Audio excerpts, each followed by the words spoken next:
Está con nosotros Emilce Llopart, que es doctora en Ciencias Biológicas, investigadora del CONICET, docente de la Facultad de Bioquímica, vamos a preguntarle de qué, y es la coordinadora de este nuevo laboratorio de análisis sensorial de alimentos que se inauguró hace poquito, el 9 de abril. Emilce, ¿cómo estás? Bienvenida. Hola, buenas tardes, muchas gracias. Bueno, contanos de qué materia sos docente, digo, para meternos en tema. Soy docente de la materia Taller de Análisis Sensorial de los Alimentos de la carrera de licenciatura en Ciencia y Tecnología de los Alimentos de la Facultad de Ciencias Bioquímicas y Farmacia. O sea que este lugar te viene al pelo, digamos. Y para contar, impecable. Bueno, y para que se sepa que no solamente es la carrera de farmacia y bioquímica en la facultad, Exacto. que hay otras ofertas, biotecnología, alimentos y demás, digo, también para pensar todas las ofertas que tiene nuestra universidad. Bueno, contanos un poquito qué significa esta cuestión de análisis sensorial. Tenemos sentidos, ¿cómo los ponemos en funcionamiento y en práctica? Bien, yo que trabajo tanto en lo que es desarrollo, formulación de alimentos desde el punto de vista de la investigación y también desde la docencia, supongan ustedes que logramos desarrollar un alimento que tenga todas las cualidades nutricionales, que nutricionalmente sea increíble, que sea accesible económicamente para todos y también disponible, que sea amigable con el ambiente, que se utilicen otros productos para hacerlo, de descarte, algo increíble, un alimento genial, pero la persona va y lo prueba y no le gusta. Todo eso increíble que dije se viene abajo en un segundo. Toda la investigación, todo el desarrollo, la inversión. Lo sustentable que tenía. Todo eso que te vendí, bueno, se vino abajo. Porque la parte crítica de un alimento es que a la persona le guste, que lo compre, que lo consuma, que aunque se lo regales, igual también lo quiera consumir. Entonces, la etapa del análisis sensorial es durante el desarrollo y la formulación, no solo en investigación, sino también en toda empresa que se dedica a alimentos. Se van las distintas etapas y ahí uno va descartando, bueno, por este lado sí, o este producto va bien, pero por ejemplo la textura no es la adecuada, y vas buscando el camino hasta llegar a un alimento que digas, este puede ser. Bueno, cuando llegamos a este puede ser, hacemos todos los análisis previos, son los que se llaman análisis sensoriales descriptivos, se hacen con personas entrenadas, capacitadas para hacer eso. Y cuando llegamos a ese alimento cercano a lo que estábamos buscando, hacemos una evaluación sensorial hedónica. Hedónica es que lo probamos con personas que sean consumidoras de productos, de ese producto, productos similares. Entonces ahí vemos si a la persona, a la mayoría, mínimo según las normas IRAN son 100, ¿les agrada o no le agrada? Si le agrada, ¿qué atributo le agrada? ¿Qué es el que más le agrada? El sabor, el color, la textura, el sonido. El sonido es muy importante. Si es un snack, cuando lo masticás o esperás del crash, el ruido ese. Nosotros usamos todos los sentidos cuando evaluamos. Y con esto de la tecnología y todos los desarrollos que hay, por ahora la evaluación sensorial no se puede reemplazar porque no existe una máquina o una inteligencia artificial capaz de unificar todos nuestros sentidos cuando comemos, porque nosotros unificamos todo, no nos damos cuenta. Vos lo ves la apariencia, me gusta, el color está bien, ya enseguida, sin querer, empezás a sentir el olor, el olfato es fundamental. Lo llevas a la boca y no es solo el sabor en la boca, es empezar a masticarlo, la primer mordida, por ejemplo, algo que se desgrana, inmediatamente se deshace en la boca, cuánto lo tenés que masticar, la adhesividad que puede tener. Después cuando lo vas tragando vuelve a tener el olor por el olfato, en la parte retronasal. Antes de llevarlo a la boca, por ejemplo, cortarlo, tocarlo. Entonces, todo eso que nosotros hacemos, que es la evaluación sensorial, por ahora es irreemplazable, por eso necesitamos un grupo de personas, pueden ser entrenadas, como dije antes, o consumidores no entrenados, para poder evaluar, y bueno, y ahí vamos estudiando y definiendo. Estamos hablando, Emilce, de que se tratan de alimentos de diseño, ¿diseñados por quién? Hablabas en una primera persona del plural, nosotros diseñamos esto. Bueno, como investigadora de CONICET, desarrollo mis actividades en IQIR, en el Instituto de Química Rosario. Y dentro de las áreas de investigación está la parte de tecnología y está la parte de tecnología de alimentos.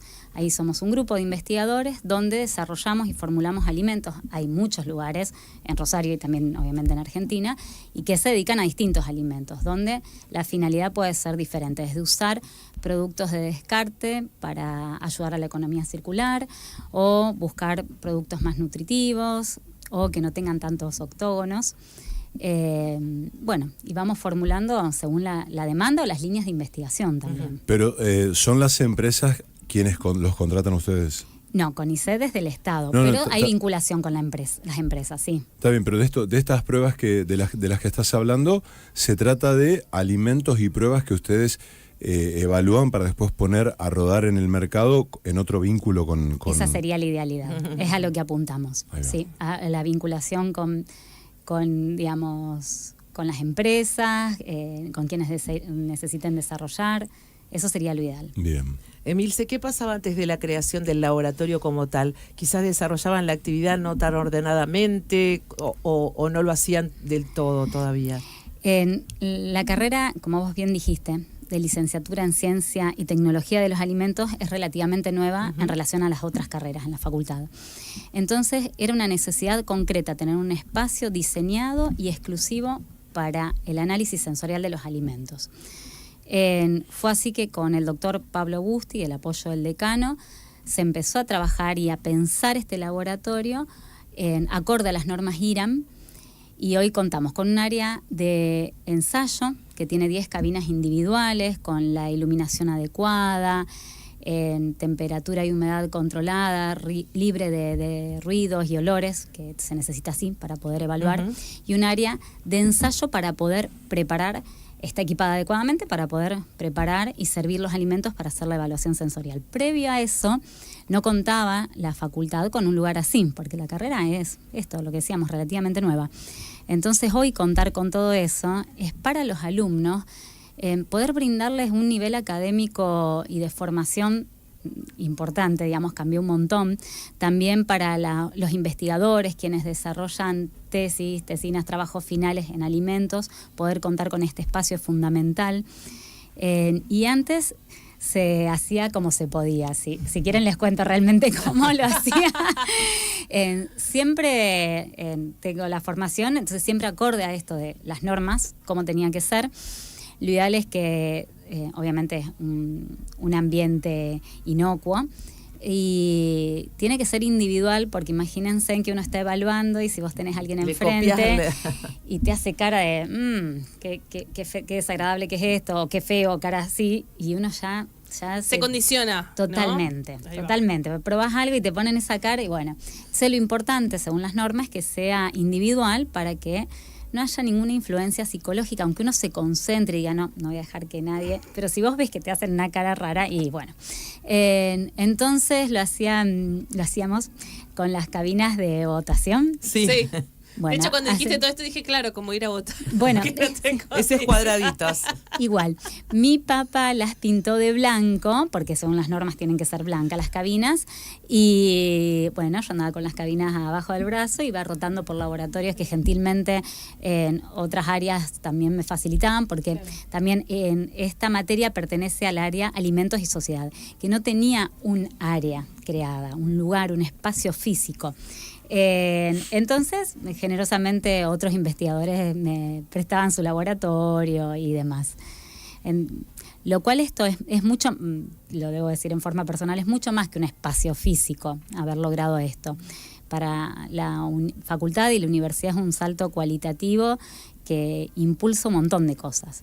Y esto también de empezar a vincularnos con la sociedad y las empresas. Emilce, ¿cuál sería el uso o el interés que podría despertar o debería despertar esto en las empresas de la industria alimenticia? Algunas industrias que están desarrolladas cuentan con su propia área de evaluación sensorial, pero otras no, y poder hacer eso, bueno, implica muchísimo trabajo. Entonces, facilitar, por ejemplo, decir, necesitamos un servicio y evaluar, piensa en una marca líder del mercado, de un Fernet, y que una empresa quiera hacer algún producto similar, bueno, hay evaluaciones sensoriales que son con las muestras incógnitas, entonces se pone ese producto de referencia y ensayamos el producto elaborado por las empresas y vemos que si se acerca a ese producto, si es similar, si no es similar, cuáles son las diferencias. Entonces le ayudamos a perfeccionar el producto para que alcance, por ejemplo, el de una marca líder en el mercado. O, por ejemplo, están por lanzar un producto innovador. La innovación a muchas personas les cae bien y a otras no tantas. Entonces se hace un ensayo de ese producto con, como decía antes, con consumidores. Si es un yogur, que sean personas consumidoras de yogur. ¿Cuánto es consumidor? Bueno, se define. Es un producto que regularmente se puede consumir, bueno, al menos, por ejemplo, 2 veces a la semana. ¿Cómo eligen esos consumidores? Esos consumidores... ¿Hacen un casting? Más o menos, porque tenemos muchas cosas en cuenta. Obviamente no tiene que existir una patología de base que pueda estar involucrada con el consumo de alimentos. Directamente no es elegida la persona que sea consumidora de ese producto. Y en esto de consumo, bueno, por ejemplo... hemos hecho evaluaciones sensoriales con pescado. El pescado puede ser de consumo, pero quizás no todas las personas lo consumen todas las semanas o 2 veces por semana. Entonces, quizás no fuimos tan restrictivos. Pero si suponemos café, yerba, que ahora estamos, por ejemplo, con un proyecto con Brasil, investigando desde el punto de vista sensorial el consumo de yerba. Entonces, quizás para nosotros, que sea consumidor de yerba, es que tome mate todos los días. No es como el pescado que si lo consumía una vez cada 2 semanas estaba más que bien. Entonces preguntamos la frecuencia de consumo, le preguntamos, bueno, hay ciertas condiciones, por ejemplo, las mujeres embarazadas no pueden realizarlo, no porque el alimento tenga un problema, sino porque la percepción sensorial se modifica. Se altera, claro. Si está tomando antibióticos, no puede. Si fuma, bueno, vemos ahí cuántas veces a la semana, tampoco puede. Entonces tenemos en cuenta varias cuestiones, según qué alimento sea también. Según el alimento, lo definimos. Se ve quién puede participar, quién no puede Pero participar. son voluntarios, digamos. Sí. Ustedes buscan o comunican en sus redes, o a lo mejor cada cátedra, no sé, invita a participar a familiares, digo, todo es lo que es el circuito que uno Por puede ahora nos acceder. manejamos con todas personas de la comunidad de la facultad. Bien. Eso es cuando es una evaluación hedónica. Hedónica es nivel de agrado. Entonces la persona viene y te pone, generalmente es una escala del 1 al 9, del 1 al 7, del 1 al 5. ¿Cuánto te gusta, no sé, el color, el sabor? Porque puede ser que un producto te agrade mucho, por ejemplo, el sabor, pero el color no te guste no mucho. Invite, claro. Entonces se tiene en cuenta y luego se trabaja sobre el color del producto. Yo te digo, esto hablábamos de producto Hay cosas innovador. raras. Claro, evalúa qué te parece del 1 al 9 el olor a frutilla de este yogur. Y vos lo abrís y es azul. Digamos. Sí, no, hay una Se me disociación complicó. ahí natural. Exacto. De hecho, Se hay complica. sospecha. Hay sospecha. Uno piensa pensar. Claro, y si hay sospecha, hay desconfianza. Entonces, todo eso lo tenemos en cuenta cuando son evaluaciones hedónicas. Cuando es con un panel entrenado, que es un número más reducido, puede ser entre 8 y 12, según la norma estaría bien, son personas que fuimos entrenando para que evalúen lo que tienen que evaluar. Tengo una curiosidad muy grande Mira. porque hasta ahora hablas de las dimensiones de placer, hedónicas, de aprobación, pero entiendo que los aspectos saludables del producto están garantizados. Empezaste hablando por ahí de que supongamos que un producto tiene todas estas virtudes, pero no fuera aprobado por el mercado o por alguien que lo degusta. ¿Cuál es la relación con la salud, con un producto que más hoy en día que se invita a volver al alimento natural, al alimento real? ¿Cómo es esto del discurso del alimento procesado pero saludable? Bien, cuando hacemos una evaluación sensorial, generalmente si la dirijo, trato de no influenciar a la persona que va a responder, pero sí tengo que explicarle lo que va a probar. Entonces hicimos un pan sin sal. No sé si consumen pan sin sal o lo probaron alguna vez. Sí, claro. Claro, Es no muy es triste. de Yo lo paso, más... yo paso. Bueno, Es muy triste. Sí. Yo es más paso. complejo. Es un alimento que estamos acostumbrados a consumirlo con Sal. con sal. Con mucha sal además. Y entonces Sí. no es tan amigable probarlo sin sal. Entonces empezamos la evaluación sensorial hablando de los beneficios, de la necesidad de reducir el consumo de sal, y también tenían fibra agregada, bastante fibra.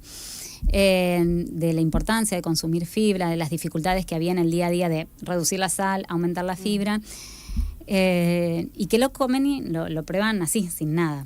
También de pensar que uno quizás el pan lo acompaña, con algo más. Tal cual. Con algo que o es dulce o es salado, ¿no? Entonces hacíamos hincapié de que obviamente iban a probar algo que era sin sal, con fibra, y los beneficios saludables de eso.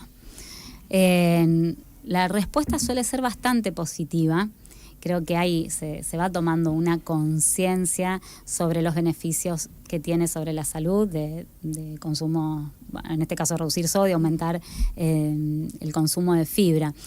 Pero muchas veces no hay que negarlo. En un producto que es placentero desde otro punto de vista, más hedónico, miran los octógonos. No, quizás al comprar un alfajor uno no está mirando cuántos octógonos tiene y lo consume igual. Y el packaging también es sensorial. Claro.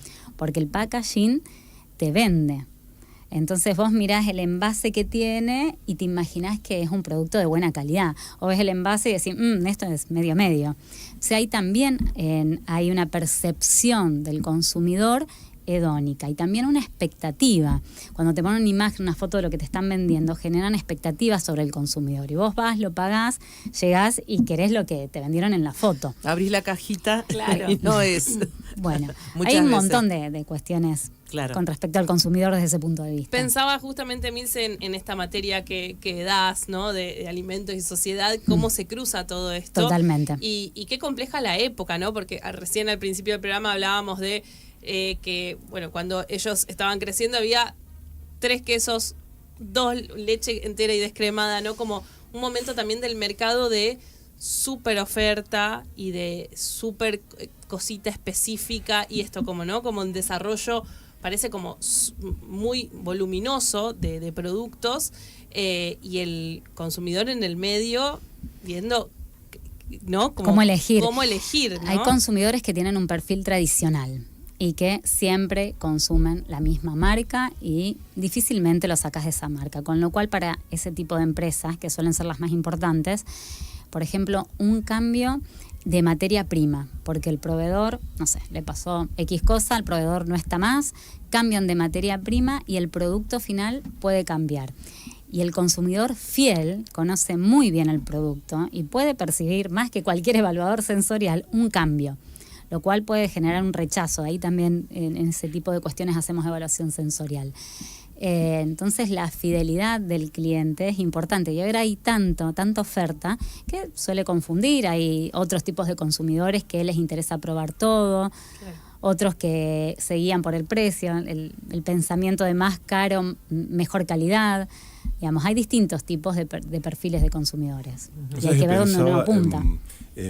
Bueno, a la gente a la que le importa la comida y se fija en lo que compra y consume productos naturales, de dietéticas o almacenes naturales y demás. Y hace el esfuerzo de ir a más de un lugar para comprar. Totalmente, sí. Incluso hay, todos aquí debemos tener algún contacto o alguien que nos ofrece bolsones de frutas y verduras agroecológicas, te lo dejan en la puerta de tu casa y demás.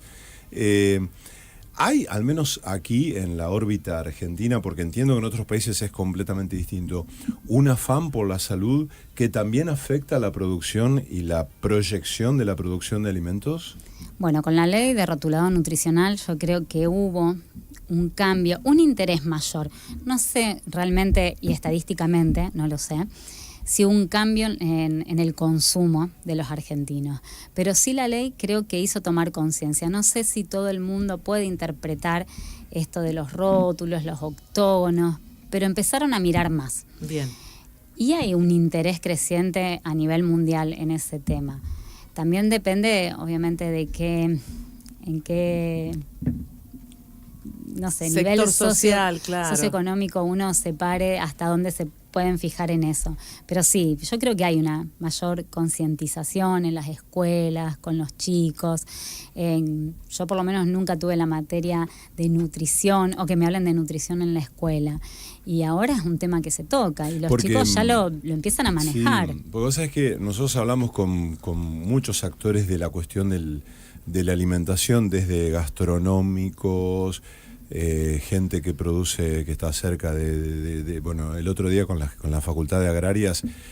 Pero es interesante esta posición porque tiene que ver con un poco, me gustó lo que dijiste en el comienzo, que el elemento que define la aprobación de un alimento es el sabor, es si me gusta o no me gusta. Es si te gusta o no te Es gusta. Es así, corta. Y es más allá del sabor, porque es como te decía, si yo te doy una papita claro, de copete, una papa frita, el atributo sensorial más importante es el crash. Es la crocancia. Digamos, es escuchar ese ruido cuando lo masticas. A la segunda mordida, que ya se empieza a solubilizar con la saliva, ya pierde el ruido.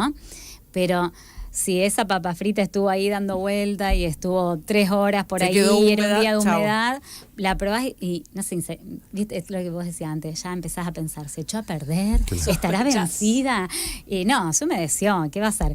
Entonces depende también del producto, qué atributo es el que te interesa. Hay algunos que es fundamental el sabor, otros el color, en el pescado crudo, por ejemplo, se evalúa el brillo para saber si está bueno o no.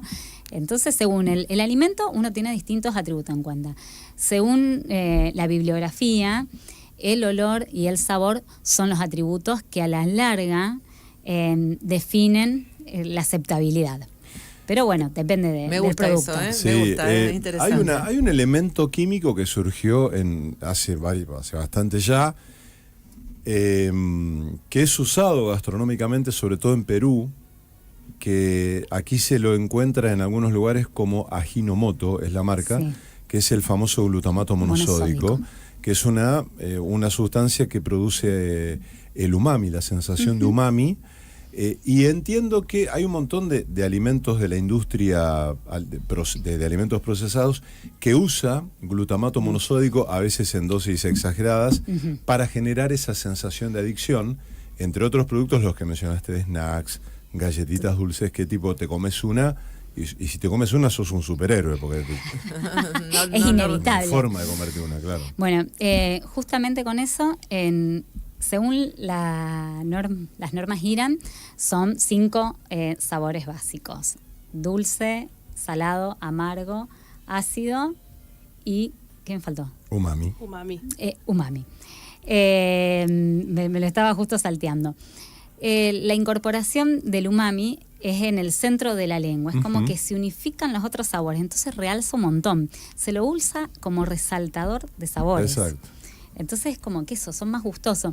Es bien característico para la persona que le cuesta identificarlo, ahora que estamos hablando, no es como el dulce que todos lo identificamos, como los calditos saborizantes de sopas, es ese sabor. Entre un salado, Dulce, le dicen claro. También, se define según la norma como proteico. Entonces se usa como resaltador de sabor. Claro, es cierto. Hay un producto que el queso parmigiano, uno bueno también, es la explicación perfecta del umami. Sí. Porque tiene una cosa dulzona y esos cristales de sal que son una locura. Es una mezcla de sabores Exacto. que es atractivo, digamos, es gustoso. Pero hay un límite para usar esto. Sí, eso hay que fijarse en el código alimentario o en el códex, cuánto está permitido, y acorde a eso se diseña el alimento. Muy bien. Emilce, bueno, súper interesante, digamos, ahora se formaliza el trabajo que vienen haciendo, Sí. porque como decías, pasaron de los box de votación a tener laboratorio Sí. de verdad, ¿no? Sí, sí. El laboratorio itinerante. Cortaron las cintas, un ratito veíamos la fotografía de la inauguración, que fue el 9 de abril. Bueno, un trabajo interesante. Por un lado, práctica para los alumnos, pero entiendo también esta intención de hacer vínculo con las empresas. Sí, totalmente. Así es. Bueno, el equipo, vos estás en la coordinación y hay un equipo, entiendo, que también trabajando. Sí, digamos, los del área Alimento y Sociedad que trabajamos, y las personas que trabajamos en IKIR, que trabajan en desarrollo y formulación de alimentos.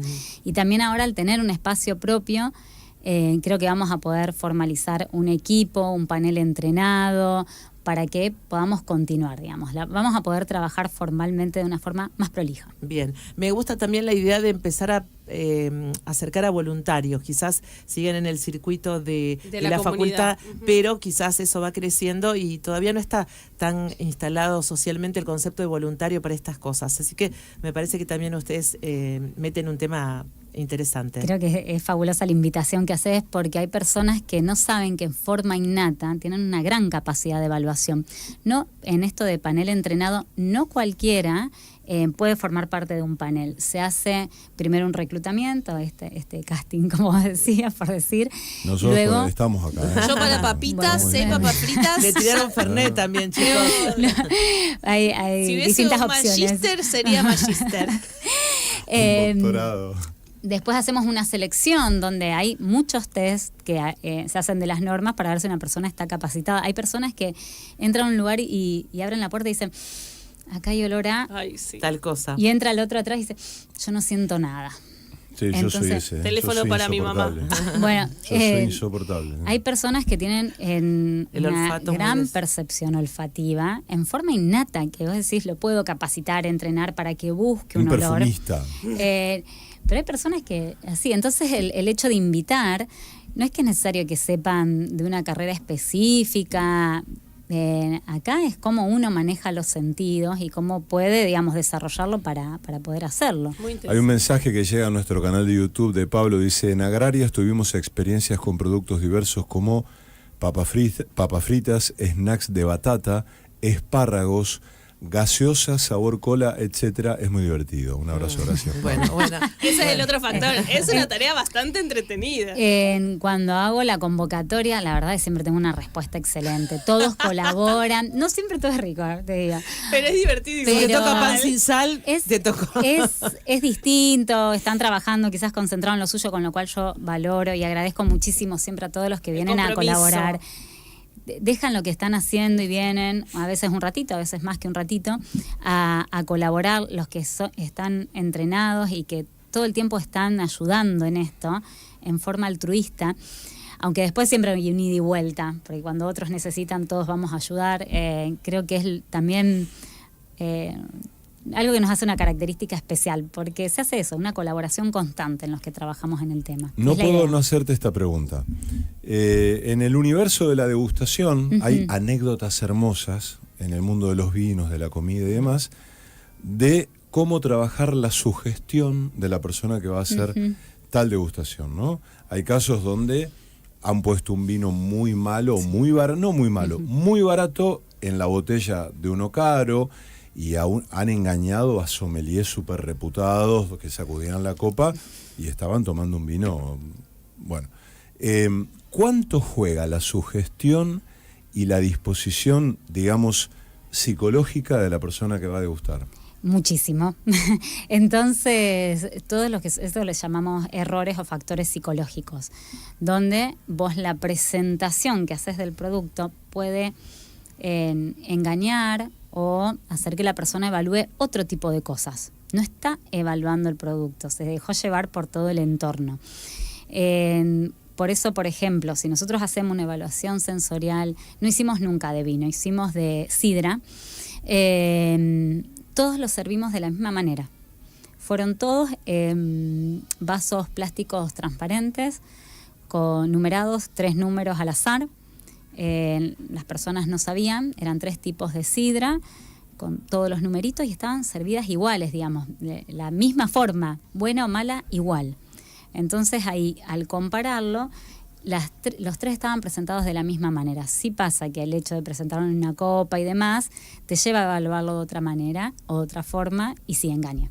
Sí, sí, el factor. Y esto por eso de la individualidad, de Claro. hacer el gesto, la cara. Todo lo que Pero hay que sí. tener en cuenta para, ¿no? Lo que vos decís, digo, para que uno pueda ser un poco, estar equilibrado para no dejarse influenciar por. Las personas, el panel entrenado, los evaluadores entrenados, pasan a ser, digo, dejan un ratito su parte humana y los entrenamos para que evalúen como si fuesen, por ejemplo, una balanza. Todos tendrían que evaluar lo mismo. Si pones que evalúen color, y el color, el 1 es, supongamos, ¿no?, blanco, y el 9, el punto máximo, es un gris oscuro, y vos tenés un producto que es grisecito, todos tendrían que decir, por ejemplo, 7. Entonces las personas entrenadas tendrían, en teoría, que evaluar todas con el mismo puntaje, porque están entrenadas para hacer eso. O sabor. En sabor a, no sé, supongamos un yogur de frutilla, nada sería agua, no tiene sabor a nada de frutilla, y un yogur de frutilla bien del mercado o una pulpa de frutilla. Entonces, el producto que desarrollamos, quizás con extracto, para tener los antioxidantes de una frutilla, ¿qué tanto sabor a frutilla tiene? Porque después vos ves el dibujito de la frutilla y esperás que tenga sabor. Y si estamos apuntando a productos saludables, no queremos poner aditivos que den olor y sabor artificial. Entonces también tenemos que estar con la apertura de que quizás si no va a tener aditivos, no va a tener el olor aditivo a frutilla que estábamos acostumbrados. Entonces el consumidor también tiene que empezar a flexibilizarse y ser más consciente. Elijo este producto, bueno, tendrá ciertas cualidades. Muy bien. Un placer, Emilce. Gracias. Bueno, gracias a Muchísimas ustedes, muchas por este gracias. tiempo. Muy Muchas amables. Felicitaciones.